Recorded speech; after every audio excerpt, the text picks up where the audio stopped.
ओम शांति।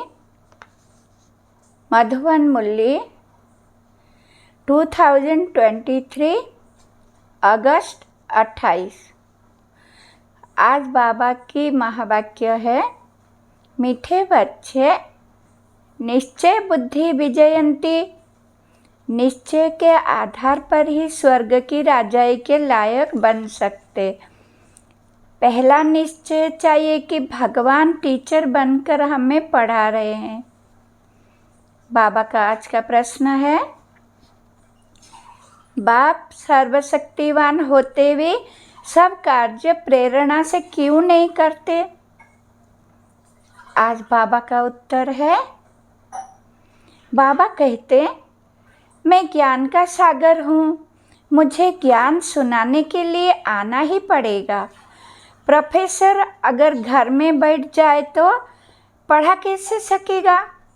मुझे तो तुम बच्चों को पढ़ाकर लायक बनाना है, स्वर्ग का वर्षा देना है। इसीलिए मैं शरीर का आधार लेकर आता हूँ। उसमें बच्चों को जरा भी संशय नहीं आना चाहिए। गीत है, जो पिया के साथ है। डिटेल्स, बाप को पिया का कहा जाता है। बाप पानी की बरसात तो नहीं बरसाएंगे, ये तो समझने की बात है। जब कोई बात नहीं समझते हैं तो कहा जाता है, तुम तो जैसे पत्थर बुद्धि हो। अब पारसनाथ तो नामी ग्रामी है। पारसनाथ पारस बनाते हैं, पत्थर कौन बनाते हैं? पत्थरनाथ बनाने वाला रावण को कहा जाता है।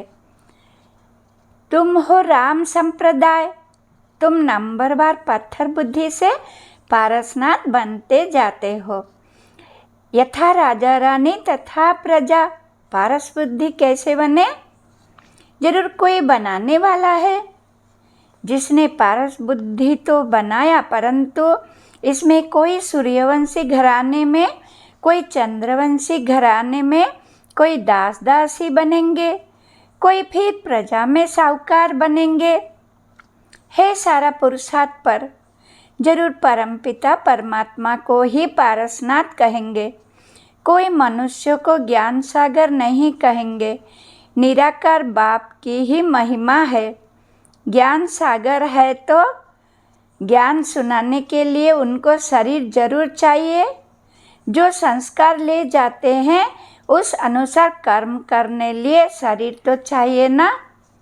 वो तो है निराकार परमपिता परमात्मा, उनकी बड़ी भारी महिमा है। सबका बाप एक निराकार, परंतु वो भी तो आत्मा है ना। आत्मा ही अर्गांश द्वारा कहती है, ये मेरे बच्चे हैं। बाप ने समझाया है, मनुष्य ब्राह्मणों को खिलाते हैं, उनमें आत्मा को बुलाते हैं, फिर उनसे पूछते हैं, अच्छा न भी पूछे ब्राह्मण तो खिलाते हैं ना। समझो किसी का पति मर जाता है तो कहते हैं कि पति का श्राद्ध खिलाती हूँ। अच्छा तुम्हारा पति तो मर गया, फिर किसको बुलाएगी? आत्मा को व शरीर को। समझो कि बात है ना, जरूर आत्मा को बुलाएगी ना। शरीर तो खत्म हो गया, ब्राह्मण को खिलाते हैं, गोया ब्राह्मण में प्रवेश कर आत्मा खाती है। अब क्या सबूत है जो मर गया उसकी आत्मा आती है? आती तो जरूर है। आत्मा आकर बोलती है, उनसे पूछते हैं फलानी चीज़ कहाँ रखी है तो बतलाती भी है। तो जरूर समझते हैं कि हम पति की आत्मा को खिलाती हूँ, पति की आत्मा को माथा टेकती हूँ, ब्राह्मण को नहीं देखते। जैसे कि पति के नाम रूप को देखकर माथा टेकते हैं, वो नाम रूप तो भस्म हो गया तो वो शरीर भी याद आता है।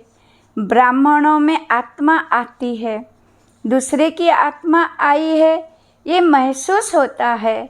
अब आत्मा आई तो जरूर विश्वास रखना पड़ता है ना। तुम बच्चों को भी समझाया जाता है कि परमपिता परमात्मा है निराकार, उनको अपना शरीर नहीं है तो वर्षा कैसे देवे। तो जरूर शरीर का आधार लेना पड़े। पहले तो बराबर निश्चय चाहिए कि परमपिता परमात्मा है, वो इन द्वारा वर्षा देने आया है, प्रेरणा से तो नहीं देंगे, उनको तो आकर पढ़ाना है। ज्ञान सागर है ना, ये समझने की बातें हैं। जिसकी तकदीर में भविष्य ऊंच प्रारब्ध नहीं है तो वो समझ नहीं सकेंगे।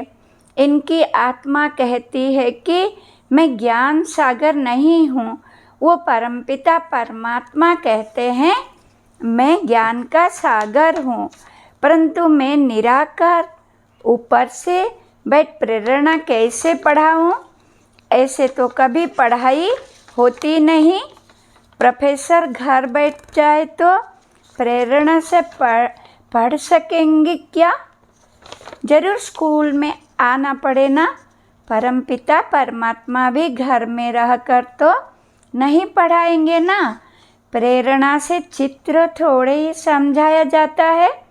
ये चित्र भी शिव बाबा ने निकलवाया है, फिर खुद ही आकर समझाते हैं कि मैंने ही निकलवाए हैं।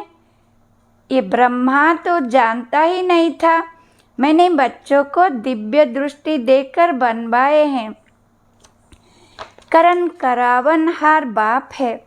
पहले बाप समझाते हैं कि मैं तुम आत्माओं का बाप, नहीं तो तुम बच्चों को वर्षा कैसे मिले। मंदिर भी बराबर है, इनकी आत्मा का मंदिर है, बाकी सब जीवात्माओं के मंदिर है। क्योंकि जीव आत्मा जन्म मरण में आती है, परमात्मा नहीं आता है, तो उनका रूप निराकार ही रहा है। तो बाप कहते हैं मैं तुम्हें राजयोग सिखलाता हूँ। यह बाबा भी कहते हैं मैं भी सीख रहा हूँ। अब इसमें प्रेरणा व शक्ति की तो बात नहीं है। अगर कोई कहे कि शक्ति आती है तो वर्षा कैसे मिलेगा। ये बाप तो कहते हैं मैं तुम्हें राजयोग सिखलाता हूँ। भगवान उवाच है तो जरूर शरीर में आना पड़े। ऐसे नहीं कि इनमें शक्ति है, यहाँ तो पढ़ाई की बात है। मैं तुम्हारा बाप हूँ, फिर मुझे टीचर भी बनना पड़े। सबको प्रेरणा कैसे दूँ, फिर तो सबको एक जैसा पढ़ाना पड़े। ये तो राजधानी स्थापन हो रही है, कोई को दास दासी बनना पड़े, कोई को प्रजा बनना पड़े। कोई भी अगर पूछना चाहते हैं तो बाबा से पूछ सकते हैं हम कहाँ तक लायक बने हैं। सूर्यवंशी व चंद्रवंशी व दास दासी बनेंगे। अगर हम इस समय शरीर छोड़े तो क्या पद पाएंगे। बाबा से आकर पढ़े तो बाबा पढ़ाई के अनुसार बता सकते हैं। स्कूल में बच्चे मास्टर को कहेंगे कि मास्टर जी हम कितने मार्क्स से पास होंगे। मास्टर अबाउट बता देगा कि तुम पूरा पढ़ते नहीं हो, इसीलिए इतने मार्क कैसे मिलेंगे। खुद भी समझेंगे कि बराबर हम पूरा पढ़ता नहीं हूँ। हर एक की दिल बोलेगी। बेहद का बाप भी बता सकते हैं। कोई को तो बाबा कहते हैं तुम बहुत अच्छा फूल हो, विजय माला में तुम इतने नंबर में आ सकते हो। इस समय के अनुसार, क्योंकि चलते चलते गिर भी पड़ते हो ना। बाबा के बहुत बच्चे देखो आज है नहीं, क्योंकि सीमत पर न चले और काम के बस व देह अभिमान के बस हो गए। कोई लोभ मोह के बस हो गए। माया ऐसी है जो चोरी भी करा देती है। ये सब माया कराती है। कहते हैं ना कि कख का चोर सो लख का चोर। कोई कोई में बुरी आदतें होती है, कोई में काम की आदत होती तो ये भागा, वो यहाँ ठहर न सके। लोग बस चोरी भी कर लेते हैं, माया चोरी कराती है, माया की प्रवेशता है ना।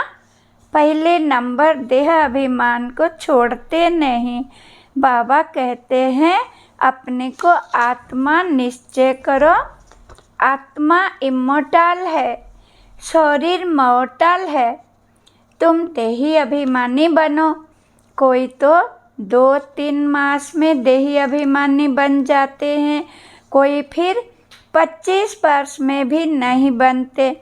एक ही कोर्स बहुत बड़ा है, 50-60 वर्ष चलता है। पढ़ाई के कोर्स और पढ़ाने वाले टीचर को न जाना तो पढ़ेगा क्या। इस बाबा को जानने से तो शिव बाबा को भी जाने। जिसके साथ बुद्धि योग लगाना है, हमें विश्व का मालिक बनना है तो है सो कोई मनुष्य तो नहीं बनाएंगे। जब तक निश्चय नहीं हुआ है तब तक गया कुछ भी नहीं समझा है। 20-25 वर्ष वालों को भी पूरा निश्चय नहीं बैठा है, हिलते रहते हैं। अभी अभी निश्चय, अभी अभी संशय। बाबा समझाते हैं तुम गॉड फादर कहते हो तो तुम आत्माएं उनके बच्चे ठहरे। वो तुम्हारा बाप है। सब लिखो कि हाँ हमारा एक बॉडीगार्ड फादर है। फादर से वर्षा मिलता है स्वर्ग की राजधानी का, तो ज़रूर राजयोग सिखाया होगा ना। बाप ही सिखलाएंगे। जब तक बाप पर पूरा निश्चय नहीं है तो समझो वो स्वर्ग का लायक नहीं है। बाप को ही नहीं जानते तो वर्षा कैसे पाएंगे। बाप तो आते हैं वर्षा देने, परंतु लेते नहीं क्योंकि भाग्य में नहीं है। निश्चय बुद्धि विजयन्ति, संशय बुद्धि विनश्यन्ति। पहले पहले बाप को तो जानो। निराकार बाप परमपिता परमात्मा है ना, वो आकर पढ़ाते हैं। वर्षा उनसे मिलता है, उनको राजयोग सिखलाना है। इसमें प्रेरणा की तो कोई बात ही नहीं। टीचर घर में बैठ पढ़ाए, ये तो इम्पॉसिबल है। बाबा कहते हैं कि मैं आता हूँ, मेरा मंदिर भी है। निराकार तो कुछ कर ना सके, इसीलिए शरीर लेना पड़ता है। नहीं तो मेरे में जो सृष्टि चक्र का ज्ञान है वो मैं सिखलाऊं कैसे। जरूर तन में आना पड़े। बच्चे वृद्धि को पाते रहते हैं, 1-2 को लेकर आते रहते हैं। जो देवी देवता धर्म का होगा उसका ही सैपलिंग लगेगा। जो आकर ब्राह्मण बनते हैं उन्हों का ही कलम लगता है। ब्राह्मणों का पिता है ब्रह्मा, ब्रह्मा का बाप है शिव बाबा। तो रूहानी बाप और जिस्मानी बाप भी है। तुम शिव बाबा के रूहानी बच्चे हो और ब्रह्मा की आत्मा भी शिव बाबा का बच्चा है। फिर जिस्मानी भी ब्राह्मण का बाप है, जिससे ये ब्रह्मा कुमार कुमारियाँ निकले। तुम ब्रह्मा के बच्चे शिव बाबा के पोत्रे हो। वर्षा उनसे मिलता है, ये भी समझ की बात है। बाबा से कोई भी बच्चा पूछे कि मैं किस पद को पाऊंगा तो बाबा बता देंगे। कोई नए नए को ले आते हैं, बात मत पूछो। एक बार मिलने से ही तीर लग जाता है। कैसे अच्छे अच्छे पत्र लिखते हैं बाबा। फलाने ने ऐसी अच्छी बातें सुनाई जो पक्का निश्चय हो गया है। अब आप आए हो, आपसे हम पूरा वर्षा लेकर ही छोड़ेंगे। बाबा से कभी मिले भी नहीं है तो भी ऐसे ऐसे पत्र लिखते हैं तो समझा जाता है ये सिकिलदा बच्चा है। सैपलिंग अच्छा है, झट समझ जाते हैं। श्रीनगर का सेंटर खुला, वहाँ के नए नए बच्चों ने पत्र लिखा है। बस अब तो मिलने लिए अट्रैक्शन रहती है। सिर्फ ये बंधन है, कारण भी लिख देते हैं। जो देवता धर्म के होंगे वो आएंगे, जो श्री कृष्णपुरी में आने वाले होंगे वही ब्रह्मापुरी में आएंगे। ब्रह्मापुरी नहीं, कोई कोई ब्रह्मा कुमारी लिखते हैं, ये तो रंग है, ब्रह्म तो तत्व है, उसकी कुमारी कैसे होगी। प्रजापिता ब्रह्मा तो मशहूर है, प्रजापिता तो यहाँ ही होगा ना। प्रजापिता ब्रह्मा के बच्चे कुमार कुमारियाँ अर्थात परमपिता परमात्मा शिव की शक्ति मिलती है शिव बाबा से, इनकी ब्रह्मा की आत्मा से नहीं। तो याद शिव बाबा को करना है, इससे ही हम पतित से पावन होंगे। इस समय तो सभी पाप आत्माएं हैं, सभी का जन्म विकार से होता है। ये बातें कोई झट समझ जाते हैं, कोई तो कुछ भी समझते नहीं। ये नॉलेज बड़ी वंडरफुल है। भगवान को भक्ति का फल देने के लिए आना पड़ता है। बच्चों को पढ़ाते हैं, कहते हैं मैं तुम्हारा बाप भी हूँ, टीचर भी और सद्गुरु भी हूँ, सभी को वापस ले जाने लिए आया हूँ। इसलिए लिबरेटर भी कहते हैं। सो प्रेरणा से थोड़े ही लिबरेट करेंगे। स्कूल में भी बुद्धि होती है, लेकिन पुरानी दुनिया को याद किया तो बाप को भूले, आखिर भूलते भूलते पुरानी दुनिया में ही चले जाते हैं। फिर ज्ञान का कुछ भी नहीं रहता है, बस सौदा कैंसिल। बाप को जो दिया वो वापस ले लेते हैं, बुद्धि का ताला एकदम बंद हो जाता है। बाप बुद्धिमानों की बुद्धि है ना, कितना अच्छे रीति समझाते हैं। सुनने वालों के नैन चैन से ही मालूम पड़ जाता है इनको कहाँ तक धारणा होती है, ऊंच पद पा सकेंगे व नहीं। बाबा झट समझ जाते हैं कि ये समझने वाला है या नहीं।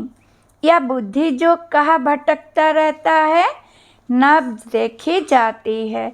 नब देखने वाला भी होशियार चाहिए। मंजिल है बहुत भारी, तुम झट समझ जाएंगे ये उठ सकेगा व नहीं। नंबर बार तो है ना। भले ये ब्रह्मपुत्र बड़ी नदी है, परंतु अपनी महिमा तो नहीं करेंगे। सरस्वती भी होशियार है, उस पढ़ाई में तो यहाँ ही इम्तिहान हो जाता है।